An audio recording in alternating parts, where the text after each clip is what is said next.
It is no secret that here at Ameyaw Media, we are a fan of businesses. Day in, day out, we are almost amplifying businesses on all of our platforms. And today, we are very privileged to be here to interview a very indigenous Ghanaian brand, MacBancy Perfumes. This guy is doing amazing things in the fragrance world, and we can't wait to get into how all of this amazing things he does with the brand comes about. So come along.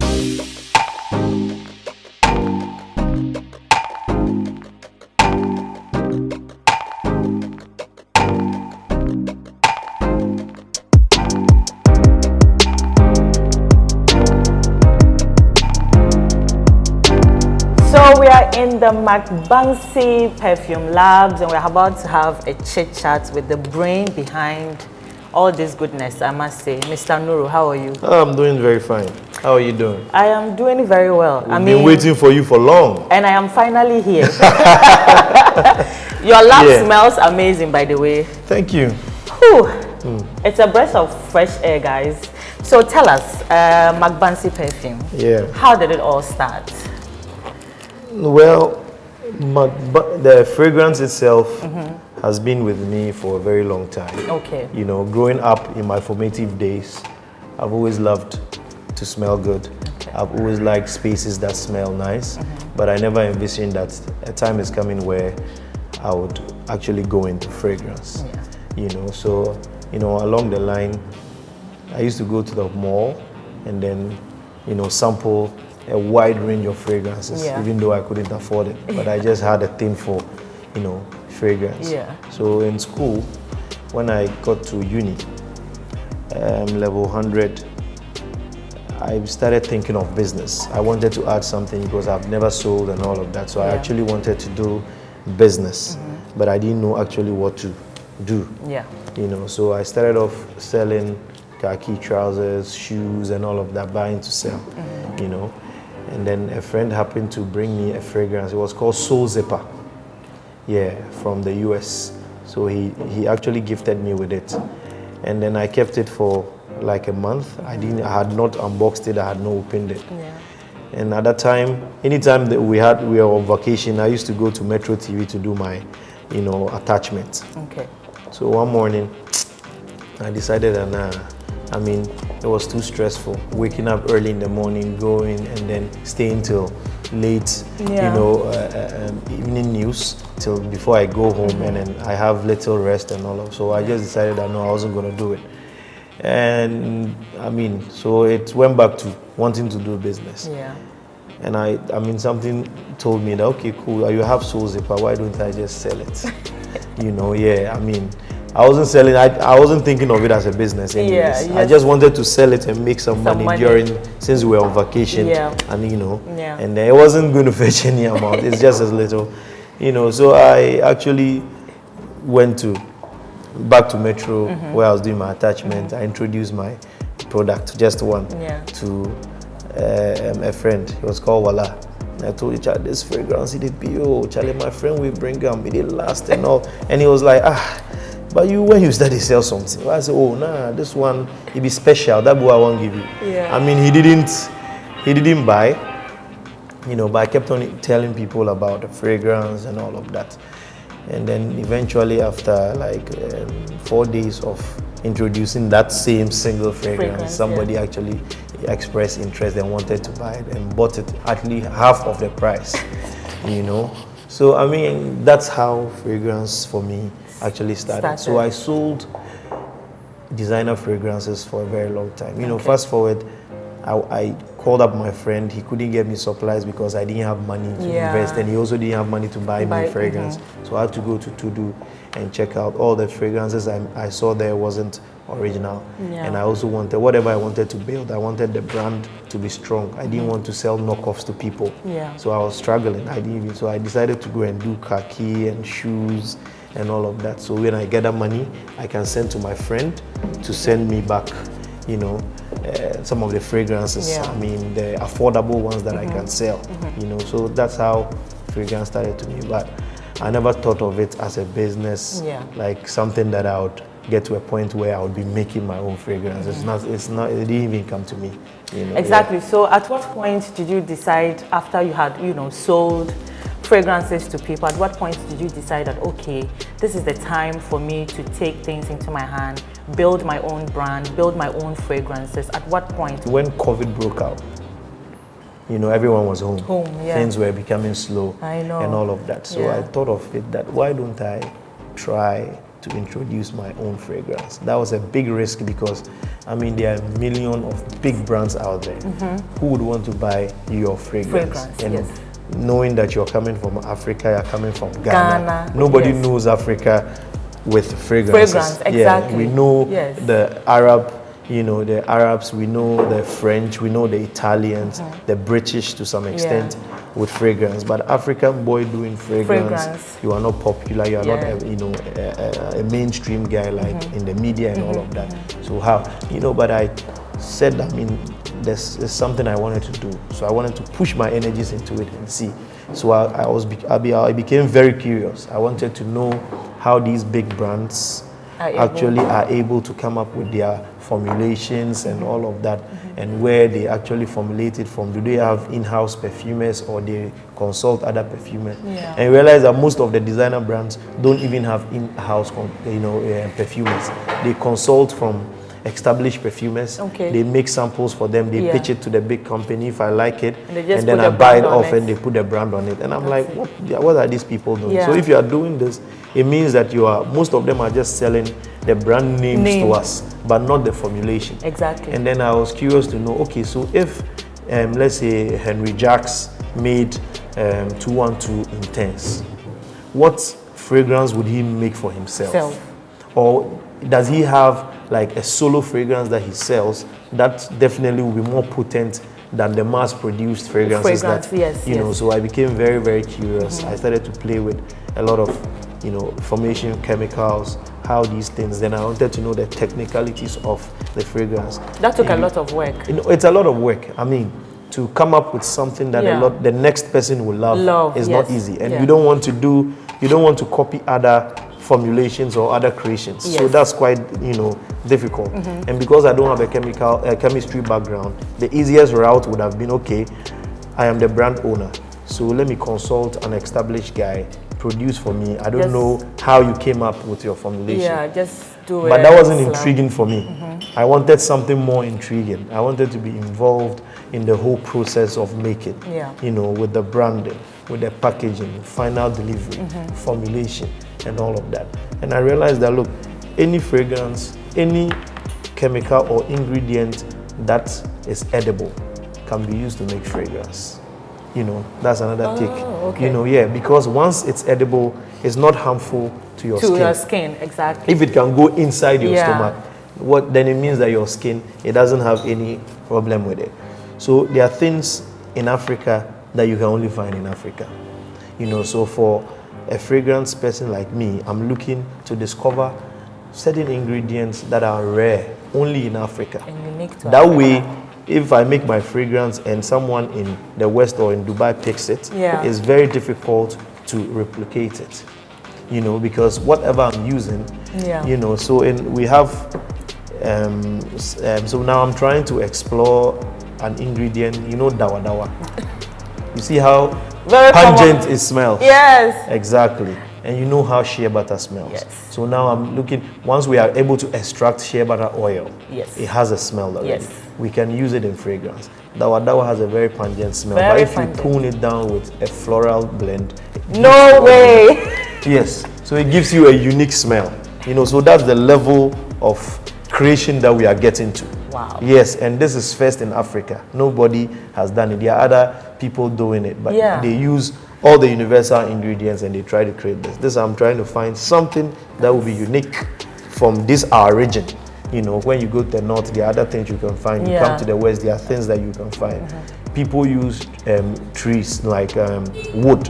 So there are certain scented parts of wood. So they harvest it.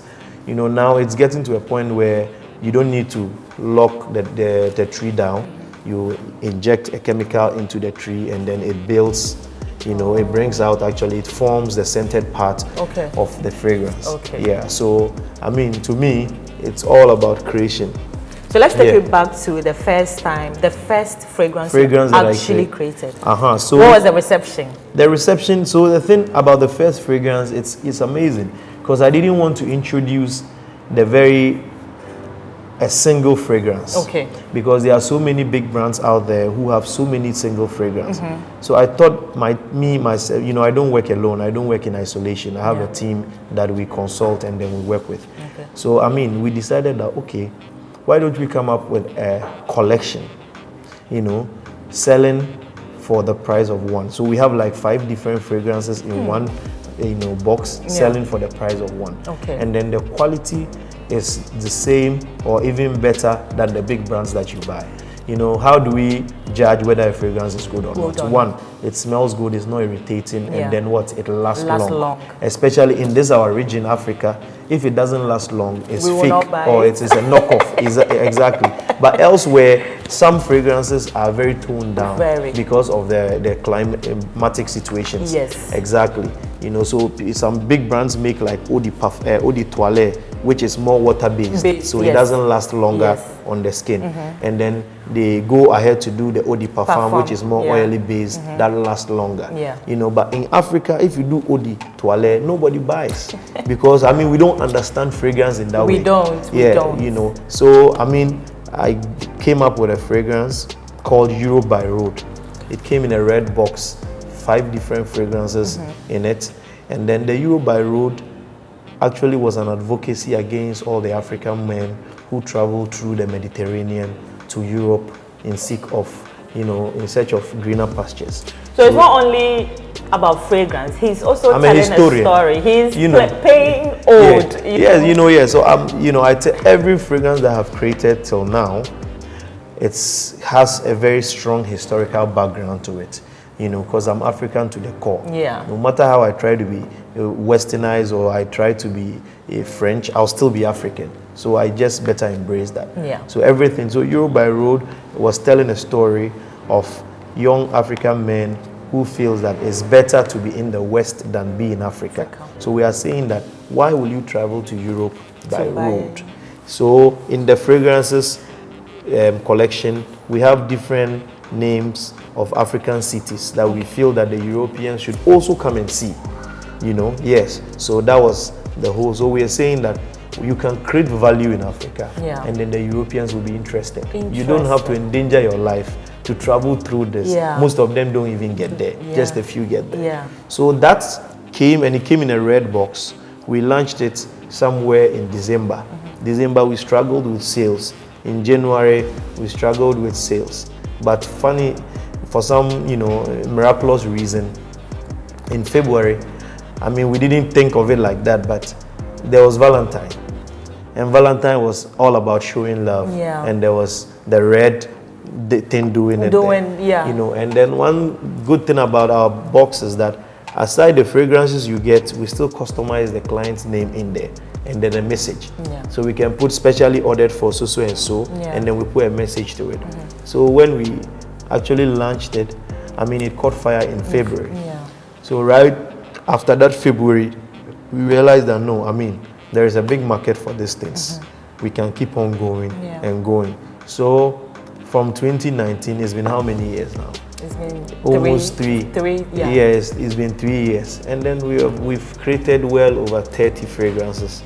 Right now. So this whole 3-year period is still a test run for us. You know, so this year we have a project we call the Lab Project. You know, so this is everything that we have learned over the period, and now we are just producing things that the market would love. So now we have done our test run. Some of the fragrances we've discontinued them, you know, because we've tested the market and now we know. So from now on, so the jacket you're wearing is our Lab Project. So that's our, so our Lab Project. So now we understand the ingredients, we understand the formulation, we understand the packaging, and we understand the clients, you know, what they wish for. So from January this year going, you'll see more and more creations that would come from our lab, and we are making fragrances that can last a day, 2 days, 3 days on fabrics. Very concentrated. Okay. So that's the level that we are getting to. Now, for a gentleman who is from far away in the Upper West region, who has come to build a brand like this one, fragrance, like you said in your submission, is very new to Ghana, into Africa. We've seen a lot of people who are into fragrances, but it's either candles, diffusers, and all of this. But you are doing actual perfume. How difficult or easy is it for you to get all the products that you need to make MacBancy perfumes what it is? Yeah, so I mean, we get a lot of people come here, and so the reason why we have one of our mini labs here is to actually give people the kind of experience that they want to see. Because a lot of people doubt us. They feel that, oh, this thing, are you sure it's Ghanaian made? Are you sure you're the one doing it? Yeah, because we don't even believe in things made right here. I think we should move away. Yeah, we should move away from it. So fragrance making is not an easy job. It's just like art. I saw you scribbling some maths and everything is about calculation. You need to understand the chemical formulation, the oil profiles. What works with what. For instance, somebody will say, I want a fragrance, a citrus fragrance, maybe a bergamot fragrance that will last the whole day. Bergamot scent profile don't have that property. Bergamots cannot last the whole day. No matter where you find yourself in the world, it doesn't have that scent profile. But if you say vanilla is a more stubborn oil profile fragrance. So it has the quality to last longer. So if you understand fragrance and somebody makes a citrusy scent like a bergamot or maybe orange and tells you it lasts the whole day, you will know that he doesn't know what he's doing. You get it? And then the bergamot and orange, or maybe vanilla and musk. Musk naturally has a lasting quality. Oud has a lasting quality. Wood, leather. These are very pungent smells that can last for a very long time. So it depends on your mood, what you are trying to create, the region you are. In Ghana, what do they love? Do they love? Imagine you make a fragrance that smells like the local Chile. Chile, most people don't like it. Or you make a fragrance that smells like fos. You understand? Fos is also an ingredient. The scent that comes out of it is actually an ingredient. Somewhere in the Middle East, they love it because it has a musky scent. So they love it. But if you wear a fragrance like that and you walk into a place, people feel that, now you've gone to buy fos, you don't even wash it. So you see. And then, for instance, you make a fragrance and then it smells like cow dung. Cow dung. It's not pleasant. It's not. In the Middle East, in Italy, they love cow dung. Smells good to them. They love it. So it's cultural. It's cultural. So oud, Egyptians, they love a lot of very pungent smells. Smells that you will not be able to stand. You get because we see the abochis. Yes, we see the ones they are selling. Those are the cheaper ones they smell, but they have a higher grade of those ones who smell similar. So you need to understand your people. That's why we do the profiling. So that's why maybe Gucci would want to create a fragrance for the Middle East. It's different from what they are creating for the British market. Because whatever their nose is used to is not what the British nose is used to. So if a British man wants to use oud, they better tone it down with something floral or maybe something fruity, so that you can smell the oud, but it's not as pungent. But the Arabic man doesn't want it to be toned down at all. So it's a whole lot of work that goes into it. And then sometimes you can use as much as 45 ingredients. And some of the ingredients, they just come, you just have to do drop. So like this, 1, 2, and that's it. That's it. Yeah, so that's all you need. That's all you need for it. A business like this must come with so many challenges. What are some of the challenges you faced so far since you started out? Well, every business, one of the most notorious challenge will always be finances. Because now you are growing. You are experimenting with new things. Some of the things are not sustainable. You have to let it go. You have wasted money there. Now you have to channel your money into something else and all of that. So if you don't have any kind of funding, external funding, and you have to burden yourself with everything, that's one of the major challenges. Secondly, in building these fragrances, some ingredients are very difficult to deal with. Yeah. You know, like in fragrance, we have something called the aldehydes. So the aldehydes are mostly more of the musky, you know, formulations. So if, for instance, you can use an aldehyde in this floral blend.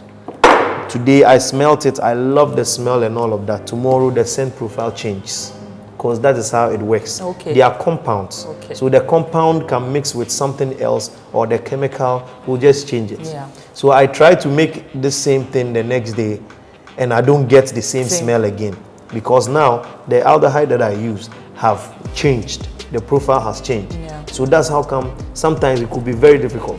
So you can create this, and then another big issue is that if you fail to record certain things, imagine you are using 50 different, you know, ingredients, and then you fail to record just one. It changes the whole. It changes the whole thing. You might forget. You would come and do. You never get the same profile. Yeah. You never get the same scent. Yeah. You get different something. Then you can decide. Then clients too don't understand certain things. Once they are sold on a certain smell, every time if they are buying the same thing, it has to be like that. Yeah. So that's some of the difficult, you know, challenges that we go in with, and then the fact that it is Ghanaian, people are still now warming up to it. You understand? But so far it's been good. At least, you know, a lot of people buy our fragrances on blind buy. So now we are moving to a point where we actually want to do activations and get people to actually smell. Because if people are buying on blind buy, then if they smell it, it will even boost our sales more. Exactly. Yeah, you get it. Yeah. Now tell us, I know you're not just into perfumes. What other fragrances do you? Yeah, so what we do, MacBancy Limited is actually a fragrance company that, you know, we tell African stories in different scented products. You know, so we have the candles, we have the diffusers, floor detergents, which are, you know, fragrance based. Hand creams, which are fragrance based. So this is what we are seeking to do. So anything that is fragrance related, we are in there to create it. Yes, so we cut across hand soaps, you know, fragrance hand soaps, you know, and then the fragrance hand creams and all of that. Yeah, we do. What is the vision for this company? I know, you know, this is gold. Yeah. This is gold in Ghana. Definitely. Do you get that recognition that you are doing something gold like this in Ghana? Yeah, for myself, I know what I'm doing. Yeah. I mean, Africa Nova, it's difficult to find someone like that doing these things. You know, what our vision is to build the very first manufacturing facility right here in Ghana to serve the whole Africa and beyond. So I want to build a factory, or a manufacturing facility where I can build different forms of oil profiles for people who are into soap making and onto this. You know, this industry can actually, you know, employ up to 3,000 people in Ghana alone.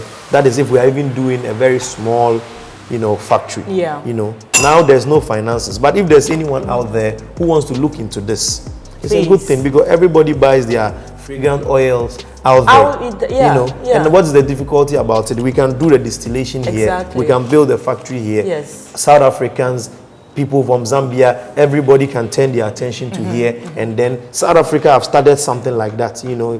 But you know, they are very advanced and all of that. But we can build something like that. The industry is big, and it's an industry that will never die. Once there is humanity, there will always be fragrance. There will always be people looking to smell good. You know, and you can't use one product forever. It will definitely finish. You would need more. You know, so if we are able to build it to the global standard, there's no point going out there to buy anything. You will buy it right here. You will buy it right here. Now tell us, my viewers are watching, why should someone come to MacBancy Perfumery and not go and buy maybe some Chanel or some Dior or Victoria's Secret or whatever? Why should Ghanaians stop, you know, buying all those things and come here and buy your fragrance? You see, what I would say about this is, you know, fragrance is an invisible fashion. When someone wears a fragrance in town, you might not be able to tell what fragrance brands they are wearing. True. So people choose to love big brands or some kind of niche brands because of the performance and because of the compliments they are getting. Yeah. That means that whatever is being built is quality. Because you cannot wear your Tom Ford bottle on your neck. You get it. But you can pass by and someone will say you smell good. Yeah. You get it. Yeah. So I'm saying that, look, if you've ever used any big brand there and then you feel that this is a masterpiece, and because we are not doing in very large quantities, we are still able to use the very organic ingredients to make every piece. You get it. And then when you come to MacBancy, every fragrance that you're buying, a percentage is also going to help in charity projects. So that's one of our lab projects, projects that we want to, undertake this year. Okay. Quality is assured. Global standard packaging is assured. I don't know if you've seen some of our I've seen the packaging. It's top notch. It's top notch. I'll show you a couple of packages that we have. So there's no point going to buy something that they'll charge you an arm and a leg. Come here, you get an affordable fragrance that will last on you, and it's quality, global standard. Okay, guys, you heard it right here from the man himself behind MacBancy Perfumes. Please drop by, come. This place smells amazing. There's everything you want for your homes, for your body, everything. Just come and pass through. So take us through some of these products that we have here. So this is our very first lab project collection. I like this. Yeah, I like the package. It actually comes very in nice. 4 different fragrances. Okay. You see how it looks like? Yeah. 1991 oud mood, so it means that it's a oud-based scent. Okay. Saffron mood is a saffron-based. Vetiver, and then we have the citron moods. So all the names actually suggest the dominant ingredients in it. And down here, you see the customized name. So this is first of 50. So this collection, we made 50 pieces of it. And then they specially ordered for Honorable Aliu Salisu. Someone is buying it for him. So thank you for putting me through tertiary. So that's like this package. So that's our lab project collection, 911. And then we go here. So you see that's a 911. Yeah. Yeah. So we can. This is really nice. Yeah. And it comes in a very nice, beautiful wooden box. Yeah. And when you go here, we have. I think this is for the ladies. This is for the ladies. So we have this is a strange girl collection. Ooh. Yeah. So limited. So you look at it, you get 4 different fragrances. Yeah. So Latifa, Huzaifa, Marcia, and Lucia. Okay, everybody's represented. Yeah, everybody is representing both, Christian and Muslim. Yeah. And then you look here, this is how it is customized. Okay. So special ordered for Dr. Louisa. So we have a portion that write down your goals. So you write your goals down. Anytime you pick this fragrance and you open it, you are reminded of what you said you would do in 2023. Brilliant. So that's the beautiful thing about this package, and this is how it comes very nicely in a very nice leather, pouch. And then, so we go here. This is one of our #1 selling fragrance. I can see. It's called the Spirit of Timbuktu. This fragrance is very dear to us over here because it has very strong African historical background. Yeah. So we have 2 types of it. Okay. Yeah, so we have the Spirit of Timbuktu, the original. This was the first one we created, and then this one is the Indeura Japa. Yeah, so he was the conqueror and then the founder of the Gonja Kingdom. The historians should know this. Yeah, so how power, this is Indeura Japa, and this is how the bottle come. So you see that there's a Mansa Musa, Mansa Musa's image on there, and the head of Mansa Musa is the same as the head of the cock. And then on top of it, you see the diamond representing wealth because he stood for wealth.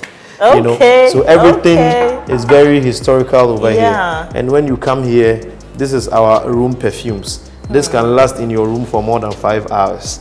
And then this is the Abuja Blaze. We have 5 different types. And this is Kinshasa. Everything is African. Everything is African. You see here, this is our diffuser. Representing. Yeah. So this one, the name of this diffuser is Don't Blame Black.